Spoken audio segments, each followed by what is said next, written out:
uma das maiores atrocidades cristãs da história contra outros povos.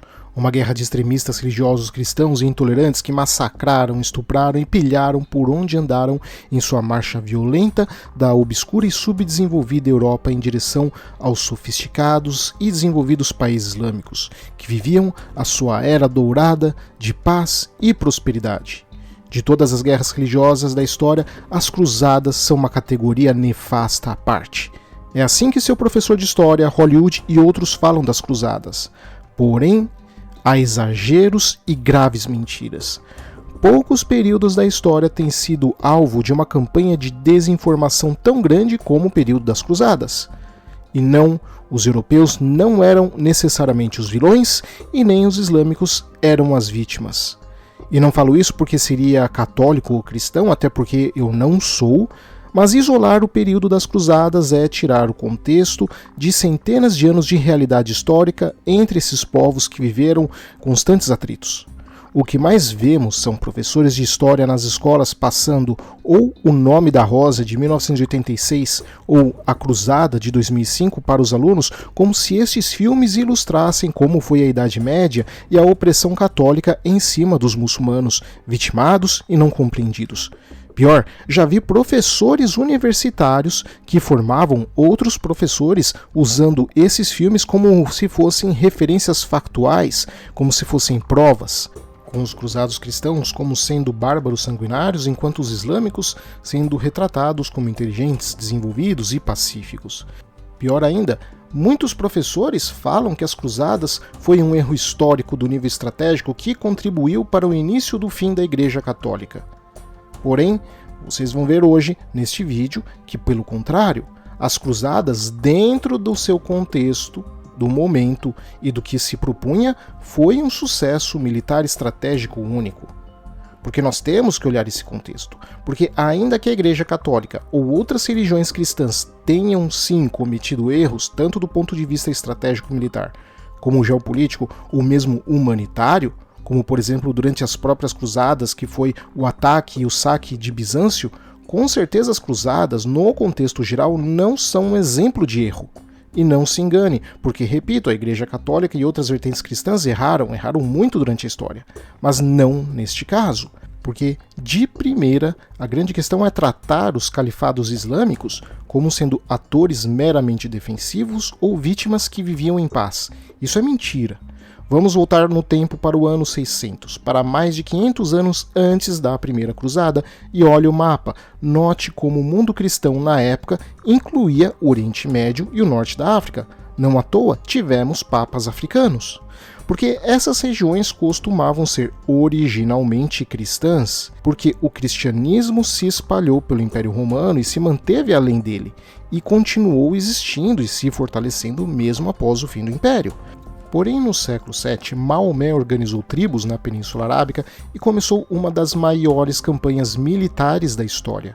Na verdade, a primeira grande campanha militar com um objetivo religioso sendo usado como pretexto. Veja bem, conquistar. Povos foram conquistados pela força e obrigados a se converter, sobretudo os reinos cristãos na África do Norte e Oriente Médio. No Oriente Médio, as duas maiores forças da época que disputavam influência sobre a região eram o Império Bizantino, cristão, e o Império Sassânida, cuja religião era o zoroastrismo. E como esses dois impérios já vinham de anos e anos e anos de cansaço com disputas entre si, eles não tiveram chance contra a explosão do fervor e radicalismo islâmico, que onde chegava matava ou convertia. Os bizantinos perderam a África do Norte e a área do Levante, onde hoje fica o Líbano, Síria, Israel e Jordânia. E o Império Sassânida foi pior, porque ele foi completamente esviscerado. Mas a conversão, através da conquista da guerra e da violência, não acabou aí. O fervor islâmico fez eles atravessarem o Estreito de Gibraltar, onde invadiram a Península Ibérica, onde hoje fica Portugal e Espanha, e no Oriente continuaram invadindo, onde hoje está o Afeganistão, Paquistão e parte da Índia. Chegaram ao sul da França e milagrosamente foram barrados pelos francos, liderados pelo gênio militar Carlos Martel, e na Índia por uma coalizão de reinos locais. Veja a região do Levante e do norte da África. Eram originalmente cristãos, mas hoje identificamos como sendo naturalmente islâmica. A região da Pérsia, onde hoje é o Irã, originalmente era zoroastrista, mas hoje também identificamos como sendo naturalmente islâmica. Afeganistão e Paquistão, originalmente budistas, hindus e outras religiões, mas tal como as outras regiões que identificamos agora há pouco, também são identificadas hoje como sendo islâmicas. Então são deturpações históricas e sociológicas graves. Guerras de expansão têm sido comuns ao longo da história, então eu não vou demonizar o Islã por isso. Qualquer império e nação fez ou faria o mesmo, sobretudo naquela época, mas dai a César o que é de César. Nós não estamos falando de uma religião ou de nações que eram meramente defensivas e que sofreram com as invasões cristãs.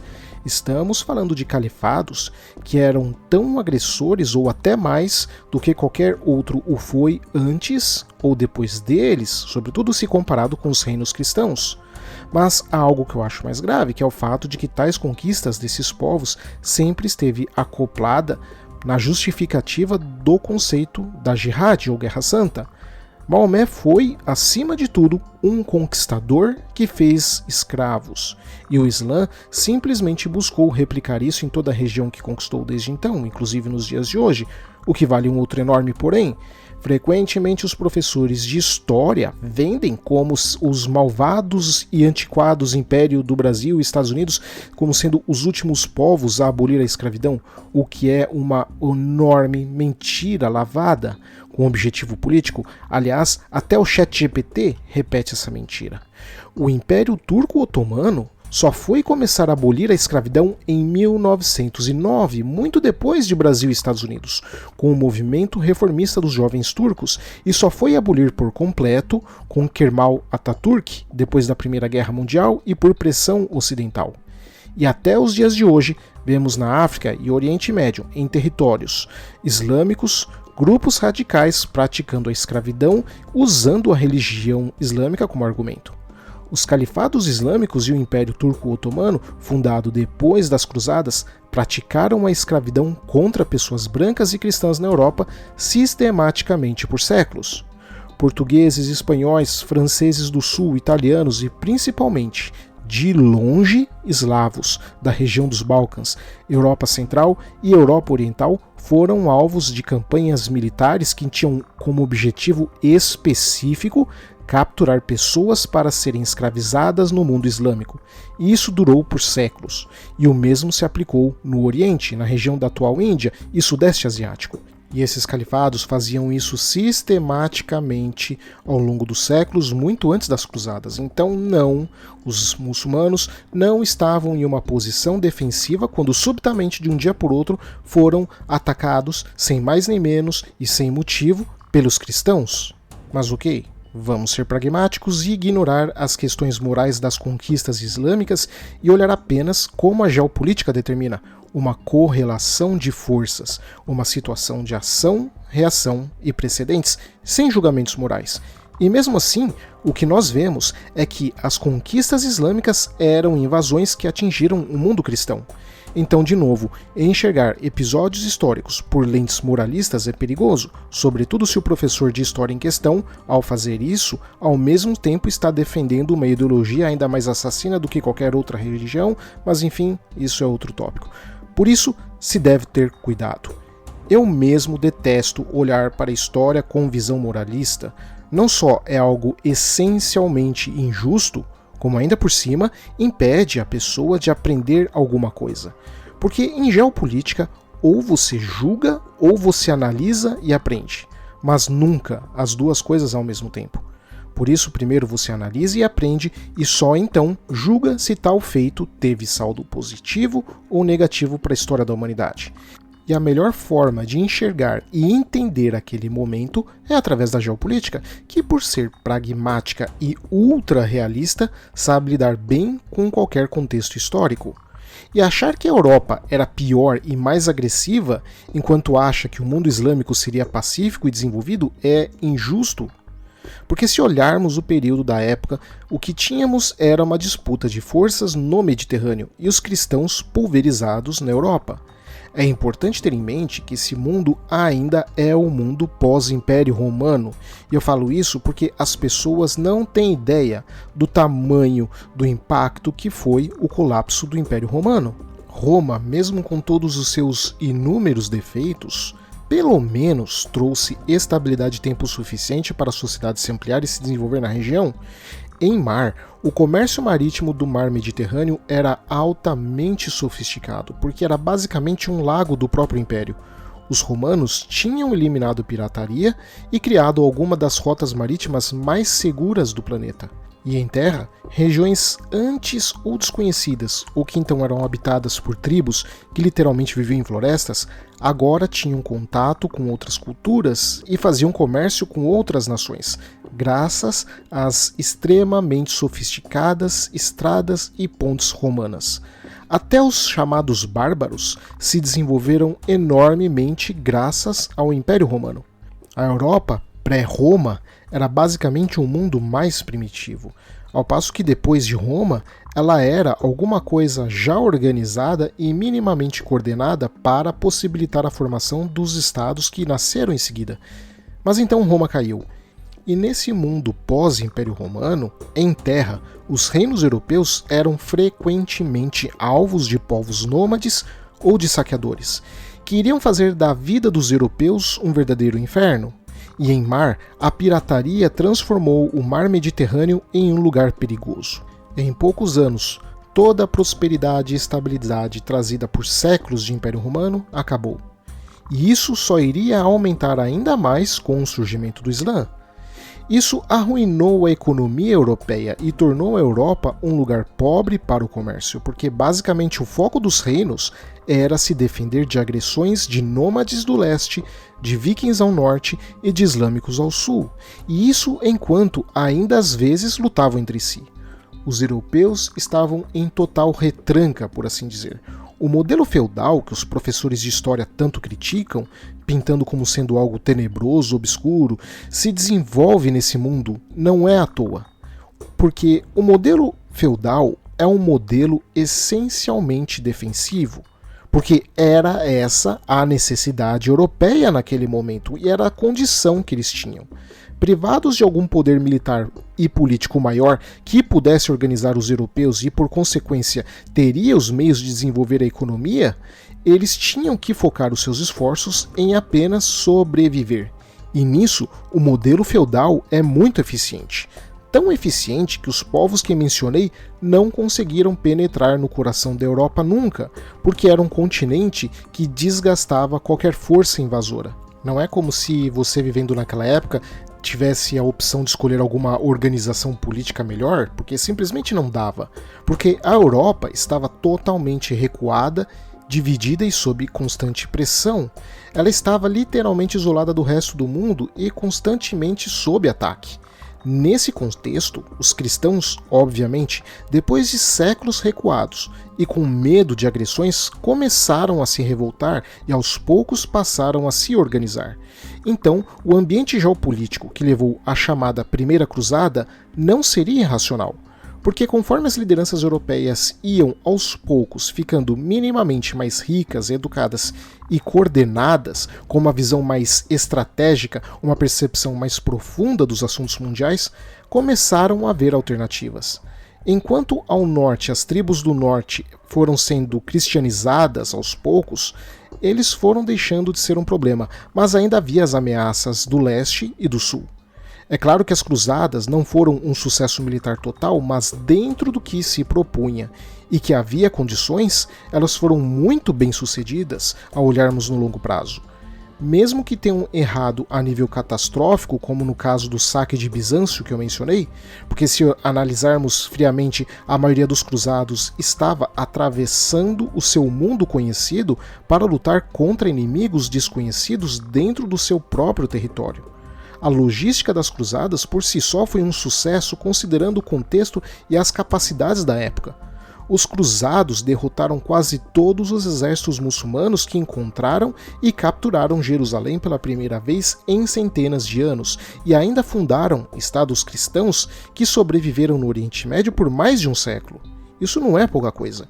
Não fossem as cruzadas, não teríamos tido a Reconquista e, com isso, a libertação da Espanha e de Portugal.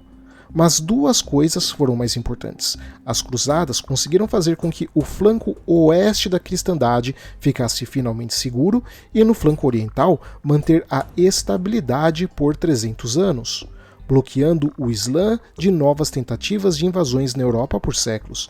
Tempo o suficiente para que, por sorte dos europeus, a fúria mongol aparecesse e varresse o interior das forças islâmicas, que só conseguiram se reorganizar com os otomanos após a tomada de Bizâncio em 1453.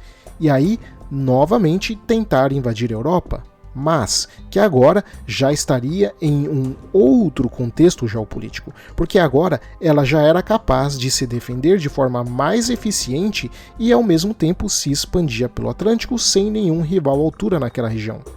E esse foi um grande trunfo, porque levando a guerra para o coração do mundo islâmico, os europeus conseguiram mudar o equilíbrio geopolítico da época. Eles conseguiram retirar de si as pressões agressoras vindo do leste e do sul e jogaram para os seus rivais. Agora, até mesmo as pulverizadas e pequenas cidades-estado italianas não eram tão fracas a ponto que os otomanos conseguissem tomar. E o leste europeu já possuía atores políticos mais consolidados e fortes o suficiente para tampar as agressões islâmicas. Aliás, mesmo o Império Turco-Otomano já era bem menos violento do que os califados árabes de antes. Outro fator é que, com a Europa tendo conseguido pelo menos organizar expedições ofensivas, o sistema feudal, que, como eu disse, era essencialmente um modelo defensivo, pôde finalmente ser superado. Não porque era algo em si ruim, mas porque agora haviam meios melhores de se organizar a sociedade. Os europeus, para poder manter a difícil logística cruzada, aprenderam muito sobre comércio e finanças durante esse período, fato que foi fundamental para que as potências marginais da Europa pudessem depois desbravar o mundo em novos modelos como o mercantilista. A engenharia, a matemática e química desenvolvida nesse período leva aos europeus também novas capacidades tecnológicas para construir novas cidades, novos modelos econômicos melhores e mais avançados. Então, de novo, as cruzadas não foram um sucesso absoluto e nem algo em si moralmente louvável, mas, olhando de uma perspectiva fria e sem emoções, podemos ver que elas não foram um erro e muito menos um fiasco. E ainda por cima, menos ainda que os islâmicos foram vítimas. As cruzadas foram a reação dos europeus contra essas forças de pressão exercidas justamente pelos islâmicos, que queriam erradicar por completo o cristianismo. E dentro do que elas podiam e se propunham, foi um sucesso histórico que mudou a geopolítica e a história da humanidade. Obrigado a todos, espero que vocês tenham gostado. Não se esqueçam de se inscrever no canal, compartilhar o vídeo com todo mundo que vocês conhecem e dar uma olhada no meu outro canal, o canal Horizontes Futuristas, onde eu trato de temas de ficção de uma forma realista e dentro de uma perspectiva científica. E se você puder, considere a hipótese de virar membro do canal. A sua ajuda é revertida para a melhoria do próprio canal e ainda você vai ter acesso ao material exclusivo que eu produzo apenas para os membros. Abraços e até o próximo vídeo.